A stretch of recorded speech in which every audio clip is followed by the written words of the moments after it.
তো সন্নিবেশের উপরে গুরুত্ব দেন, ঠিক সেরকমই গোচরটাকেও গুরুত্ব দেন। হ্যাঁ, গোচরটা গুরুত্বপূর্ণ কেন? দেখো গোচরটা কেন, সবসময় একটা তো সময়ের তাকে দেখে নিতে হয় যে আমি কোন সময় কি কাজটা করছি, সেই সময়টা সেই কাজ করলে আমার কীরকম হবে, ভালো হবে না মন্দ হবে। আর এমনি তো আসল মূল ছকটা তো আছেই। হ্যাঁ, তো সেই কারণে যেমন তুমি তোমার বাড়িতে ছিলে, এখন এখানে আছো, ঠিক তেমনি গ্রহরাও তার ঘর ছেড়ে আবার অন্য ঘরে চলে যায়। হ্যাঁ, তখন কিন্তু সে শত্রু ঘরেও যেতে পারে, আবার মিত্র ঘরেও যেতে পারে।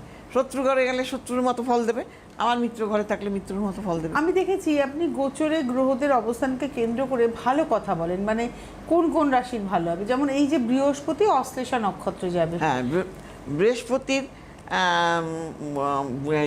অশ্লেষা নক্ষত্রে 19 তারিখে, হ্যাঁ 19শে আগস্ট ঢোকার ফলে কি হবে, কিছু কিছু রাশির তাদের কেরিয়ার, আর্থিক, ব্যবসা, হ্যাঁ, পারিবারিক জীবন সব দিক থেকে তারা সফলতা পাবে। আচ্ছা, তার মানে কিছু তো খারাপও তো অনেক অন্য রাশির হবে। হ্যাঁ, হ্যাঁ, হ্যাঁ। তো এই অশ্লেষা নক্ষত্রকে তো আমরা কেতুর নক্ষত্র, বুধের নক্ষত্র বলি। তাহলে বুধ আর বৃহস্পতি, হ্যাঁ, তা মানে বুধের নক্ষত্রে বৃহস্পতি যাচ্ছে। হ্যাঁ, বুধ তো একটা বালক সুলভ গ্রহ, একদম। আর বৃহস্পতি হচ্ছে জ্ঞানের কারক। বৃহস্পতি আমাদের কি দেয়? দেবগুরু। হ্যাঁ, বৃহস্পতি আমাদের জ্ঞান দেয়, প্রজ্ঞা দেয়। হ্যাঁ, এইগুলো আমাদের বৃহস্পতি দেয়। আর সেই বৃহস্পতির ঘরে যখন ঢুকে গেল, আর বুধের মধ্যেও কিন্তু অনেক বুদ্ধিমত্তার পরিচয়। বুধ থেকে আমরা কি বলি? বুদ্ধিমত্তা। যে কোনো বুদ্ধি করে কাজ করাটা বুধের আন্ডারে। আর সেই বুধ যদি খারাপ হয় তাহলে সে বুদ্ধিমত্তার কাজ করতে পারে না। ম্যাথামেটিক্সে ভালো হতে গেলে বুধকে ভালো থাকতে হয়, ব্যবসা বাণিজ্য করতে গেলে বুধকে ভালো থাকতে হয়। তাহলে এরকম আরও অনেক কিছুই আছে। তো সেই ক্ষেত্রে বলবো, যখন এই ইসে ঢুকে গেল গোচরে, বৃহস্পতির গোচরে অশ্লেষা নক্ষত্রে, তখনই কিন্তু কি হলো, মিথুন রাশি, হ্যাঁ, আবার কর্কট রাশি, আবার মীন রাশি, তুলা রাশি, এই কটা রাশির কিন্তু খুব ভালো যাবে। কি কি দিক দিয়ে ভালো হবে? দেখো, এইরকম ভালো যাবে যে কারুর বাড়ি গাড়ি হচ্ছিল না, তার বাড়ি গাড়ি হয়ে গেল। কারুর হয়তো সে চাকরির চেষ্টা করেও চাকরি পাচ্ছে না, সে পেয়ে গেল।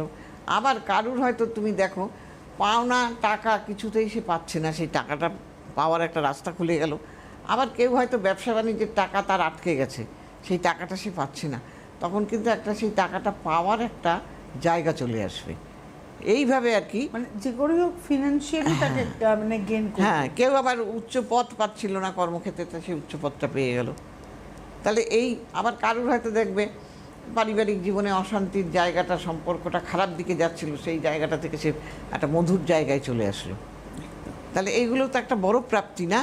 কাজেই এই কিন্তু সেই জন্য তাকে সেই গ্রহটাকেও ভালো থাকতে হবে। মানে এই মানুষ যাদের কথা বললেন, যে আপনি রাশি বললেন, মিথুন বললেন, তুলা, মীন, কর্কট। হ্যাঁ, মিথুন, কর্কট, তুলা আর মীন। হ্যাঁ, তো এই চারটে রাশির মানে তাদের বৃহস্পতির অবস্থান ভালো থাকতে হবে এবং বুধের অবস্থান ভালো থাকতে হবে, তবে গিয়ে